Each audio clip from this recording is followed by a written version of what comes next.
in reality check. So tonight, suspense as Amit Shah has now been brought into the picture to try to diffuse the farm bill protest crisis that's been building up.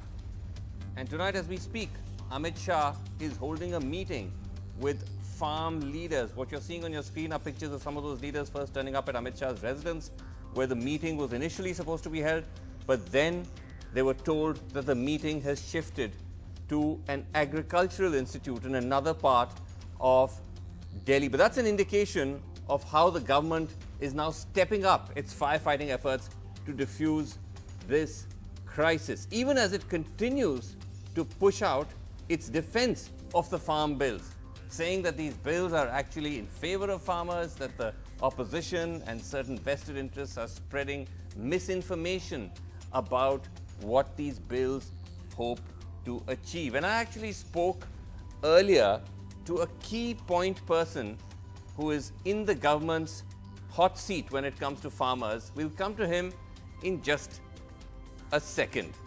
But first, let me just go across to our panel. We have Yogendra Yadav with us, National President of Swaraj India. We have with us Ravindra Singh Cheema, Vice President of the Rashtriya Artiya Kisan Sangh Punjab, and all opposing the bill. And also with us is Atar Singh Sandhu. He's the head of Bharatiya Kisan Union, Atar, which is actually one of the groups that is supporting the bill. Let's just first go to Yogendra Yadav. Yogendra Yadav, I know that these talks are going on as we speak with Amit Shah and the farm leaders, so we're not quite sure what's going to go on or what outcome could emerge. But just give us a sense of the mood or the view taken by all of you opposing the bill going into these talks. Firstly, was there any indication that Amit Shah was going to come in?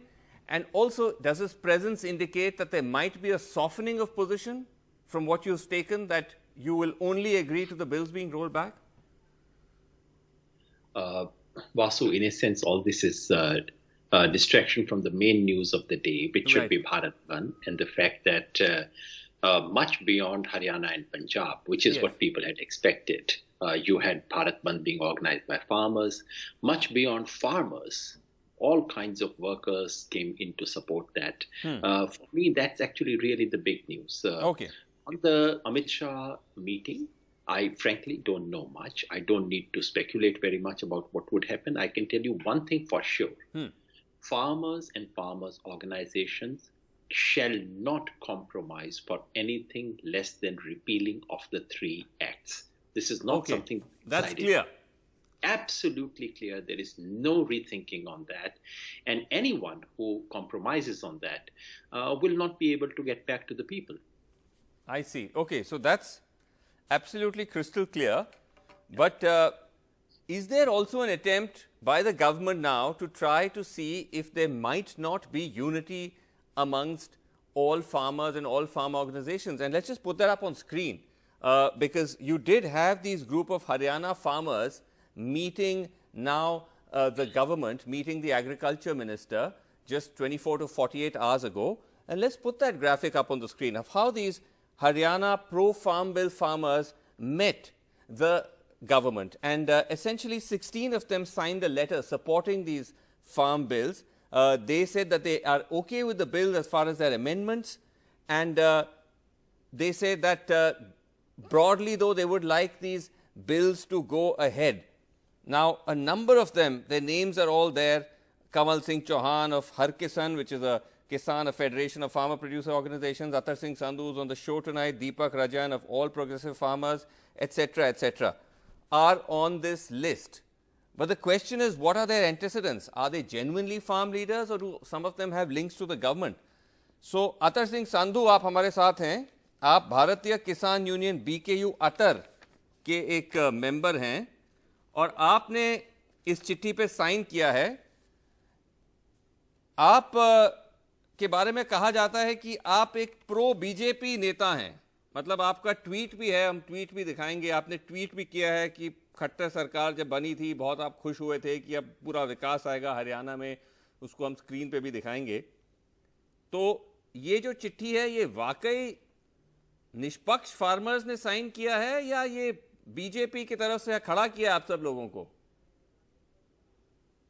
देखिए जैन साहब, पहले तो मैं बता दूं, सब देश का चाहे किसान, जो भारत का किसान हो, सभी किसी प्रांत का किसान हो, चाहे पंजाब का किसान हो, चाहे हरियाणा का किसान हो, किसान किसान होता है। पॉलिटिकल पार्टी से उसका कोई सरोकार नहीं होता।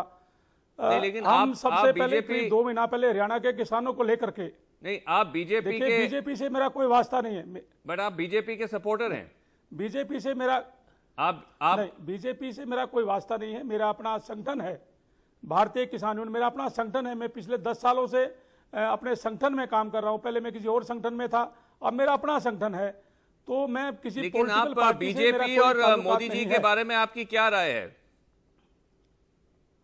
देखिए, जब देश ने किसी को प्रधानमंत्री चुन दिया तो उसकी राय अपने देश के प्रधानमंत्री के पास की तरफ पॉजिटिव ही रहती है। जब मेरा ये कहना है, जब 10 साल तक कांग्रेस की सरकार थी और कांग्रेस की सरकार ने स्वामीनाथन आयोग की रिपोर्ट, जो सबसे बड़ा मुद्दा था किसानों का, अच्छा, कांग्रेस की सरकार उसको लेकर के आई। हरियाणा के मुख्यमंत्री उसके अध्यक्ष थे कमेटी के, और उसने उसको लागू नहीं किया। तो देश के किसानों को लगा कि बीजेपी सरकार, जब दूसरी कोई सरकार आएगी तो निश्चित रूप से किसानों का भला करेगी। ठीक है, आपने थोड़ा रेवाड़ी की रैली में आपने कुछ आइडिया दिया, लेकिन ये बताइए, बोला था स्वामीनाथन की आयोग। अच्छा ठीक है, आपने अपना आइडिया दे दिया। अतर सिंह जी, मुझे ये बताइए, मुझे आगे भी बढ़ना है, दैट आप जो सारे नेता ने, इन्होंने, आपने जो सब ये चिट्ठी जो साइन की, तो ये साइन आपने, आप मानते हैं ये आपने किया ये सिग्नेचर, या ये सिग्नेचर जेन्युइन है या क्या है ये? आप सपोर्ट करते हैं इस बिल को? मतलब देखिए, इस चिट्ठी में नहीं, मैं बिल को, देखिए मेरा ये कहना है, अगर इस बिल में कोई अच्छी चीजें हैं तो वो बिल में रख लेनी चाहिए। अगर पूरे देश का किसान इन बिलों का विरोध करता है तो हम किसानों के साथ हैं। मेरा ये पर्सनल ओपिनियन है। इस बिल में 1-2 चीजें अच्छी भी हैं, ताकि जैसे एफपीओ है, एफपीओ से युवा को रोजगार मिलेगा। एफपीओ पिछले 30 सालों से जो देश का युवा था जी, या उससे युवाओं को लाभ मिलेगा। एक एफपीओ में 300 युवा जुड़ेंगे, किसान जुड़ेंगे, तो किसान के युवा को रोजगार मिलेगा। मेरा अपना पर्सनल ओपिनियन हो सकता है। और अच्छा ठीक है, आप कह रहे हैं कि इसमें कुछ बिल में कुछ अच्छी चीजें हैं जिनको रखा जा सकता है, और अगर अमेंडमेंट हो जाए तो आपको बिल में कोई आपत्ति नहीं है। बट अतर सिंह संधू जी, फिर भी मैं एक सेकंड आगे बढ़ता हूं, ये कहना चाहूंगा, आगे बढ़ता हूं, मुझे आगे बढ़ने दीजिए साहब, मैं आता हूं आपके पास। अतर सिंह संधू जी, क्या आप सब लोग एकजुट हैं, या जैसे आप देख रहे हैं कि हरियाणा के जो कुछ फार्म लीडर्स हैं ये तो कह रहे हैं कि रद्द करने की जरूरत नहीं है, बिल में कुछ अच्छी चीजें भी हैं, अमेंडमेंट से काम हो जाएगा? देखिए, आज अभी कुछ किसान, अब जैसे अभी 13 लोग नहीं, कृषि मंत्री से, ये रविंदर सिंह चीमा, माफ कीजिए, ये सवाल रविंदर सिंह चीमा से था। रविंदर सिंह चीमा, देखिए एक सेकंड, अतर सिंह जी, रविंदर सिंह चीमा जी, हाँ, क्या किसानों में भी एक तरह से अलग अलग राय है? ये हरियाणा के किसान कह रहे हैं कि बिल में ठीक है, अच्छी चीजें भी हैं, अमेंडमेंट करा दीजिए तो हम खुश हैं। देखो ऐसा है, ये जो एग्रीकल्चर अमेंडमेंट बिल लाए गए हैं और इनके साथ जो 2 और बिल लाए गए हैं, इन तीनों बिल का जो संबंध है देश की 80% पॉपुलेशन से डायरेक्टली है। तो ये बिल लाने से पहले, सबसे पहले तो हम ये कहना चाहते हैं कि ये किसानों के मंडी में मार्केटिंग जो आड़तिया लोग हैं उन पे, और जो मंडी की लेबरर्स हैं रविंदर सिंह जी, वो पॉइंट क्लियर है, आपकी स्टैंड इस बिल पे, बिल का इतिहास वो क्लियर है। मैं आपसे ये पूछ रहा हूं कि क्या सारे किसान एक ही चीज चाहते हैं? जैसे योगेंद्र ने कहा कि सिर्फ बिल को रद्द होना चाहिए और कोई एक्सेप्टेबल सोल्यूशन नहीं है, क्योंकि हमारे साथ शो पे ये भी किसान बैठे हैं जो कह रहे हैं कि बिल अच्छा है, उसमें कुछ चीजें सिर्फ अमेंड करनी है। जहां तक ये बिल है, ये बिल रद्द होना चाहिए। अच्छा। ये बिल एक्ट रद्द होना चाहिए, और ये थोरो एक मतलब फार्मर की बात नहीं है। अब ये देश में जितना बड़ा इस बिल के खिलाफ रोष प्रकट कर रहे हैं लोग, आज का इतिहास बंद हुआ है।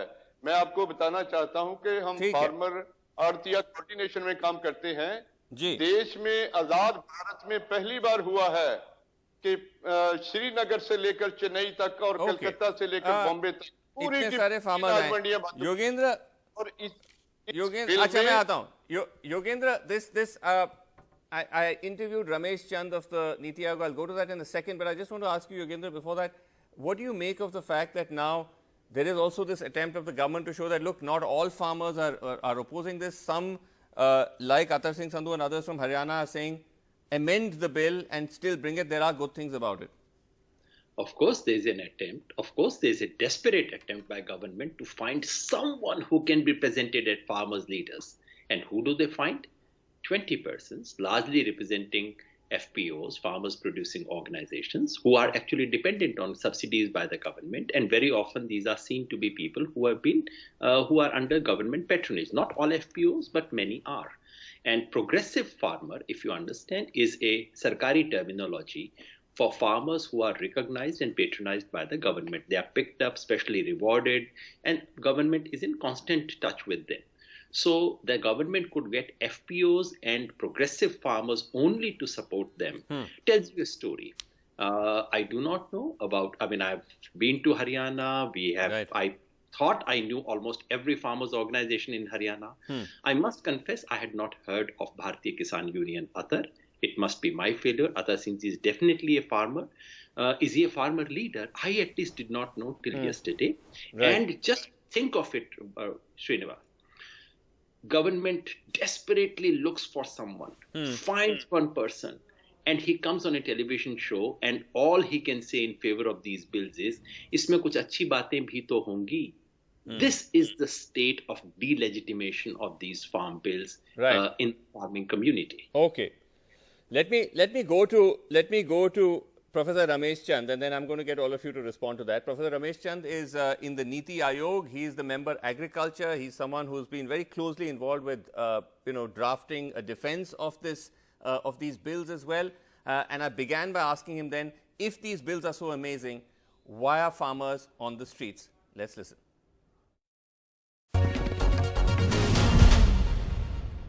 Let me just start by asking you, because I know that you actually prepared a fairly detailed note which in a sense sets out the argument in favor of these bills and tries to address some of the concerns raised by farmers and protesters. And I'll come to that in a second. But let me ask you first a big picture question, Professor Chand, because you understand farmers and you are yourself from Punjab.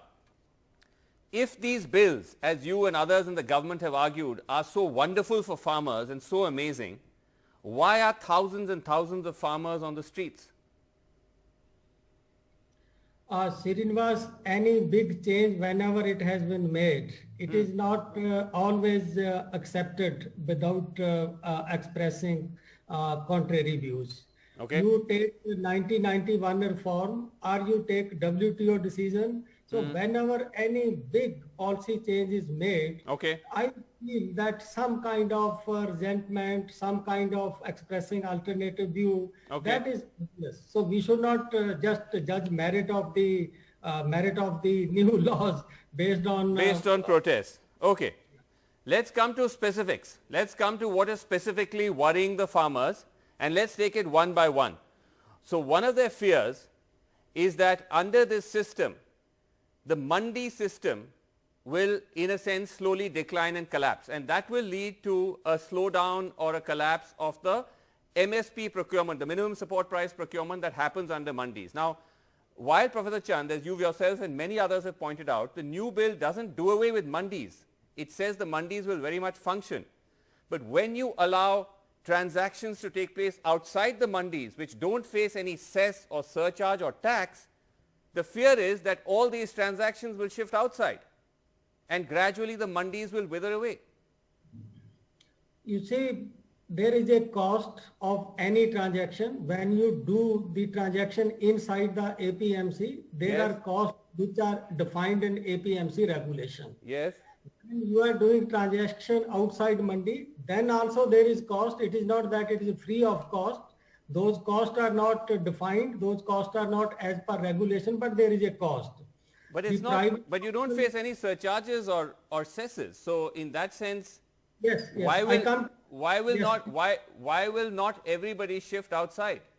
I think we should ask the basic question on this. Do mandi require that you apply cess there? Do mandi require that you put excessive fee there? Unfortunately, we have not been asking this question. Mandis were created to serve as an infrastructure service for the farmers. And in the initial stages, the charges levied on mandi were as per the service provided by those mandis. Right. In many states, they started using these mandis for revenue generation. Sure. If you use mandi for revenue generation, that defeat first purpose of setting up these mandis. No, fair enough.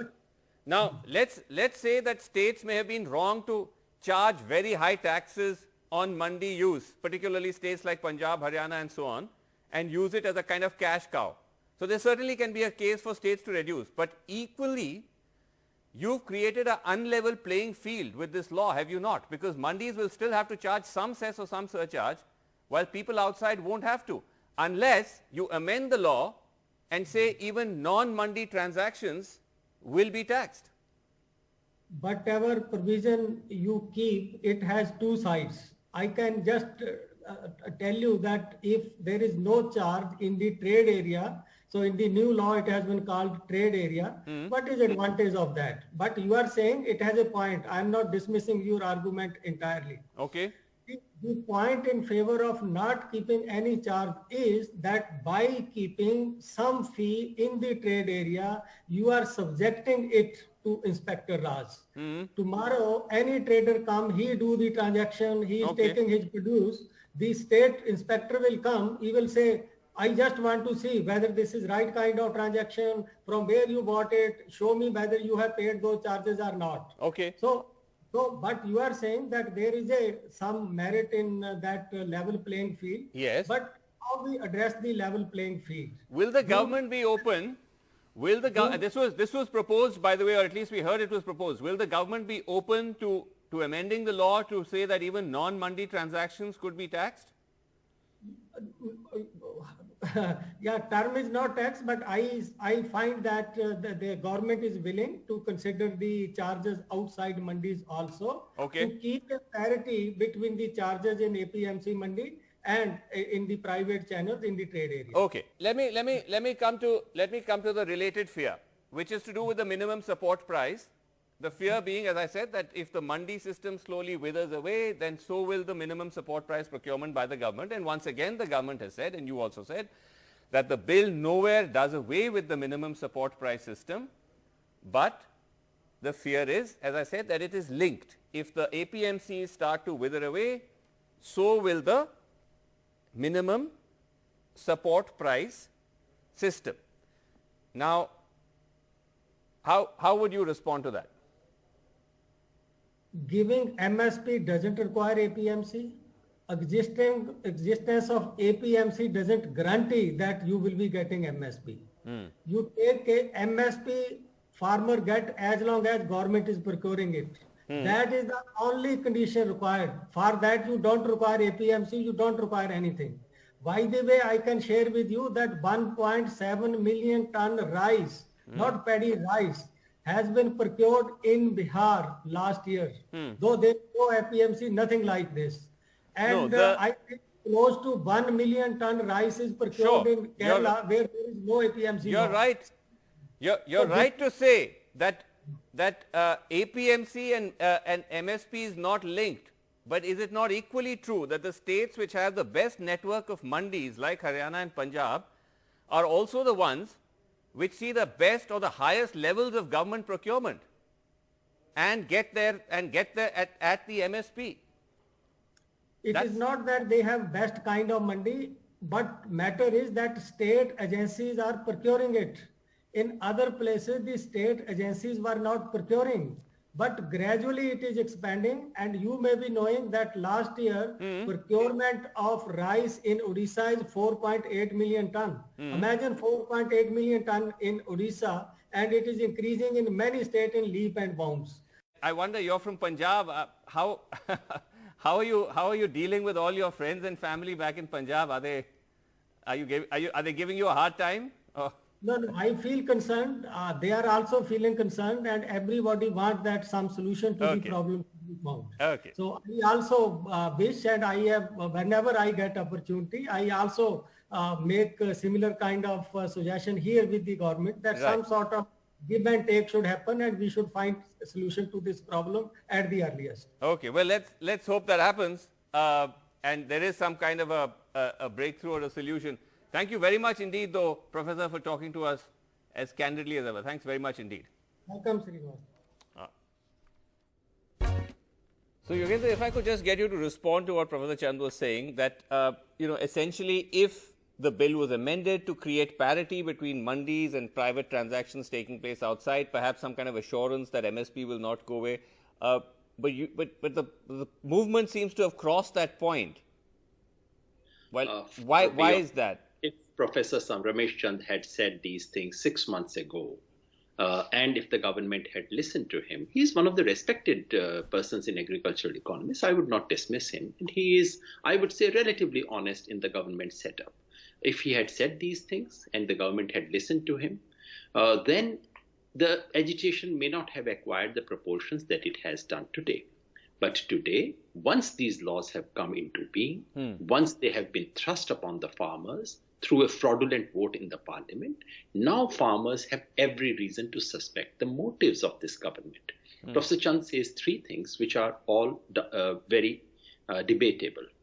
One, he says, rightly so, that a fact cannot be disputed by the existence of a protest. That's all right, but that's about scientific facts. In democracy, it's absolutely vital that you convince me that what you are doing is in my favor is indeed in my favor. And if I do not think that it is in my favor, then your quoting any scientific data, etc., is of no use.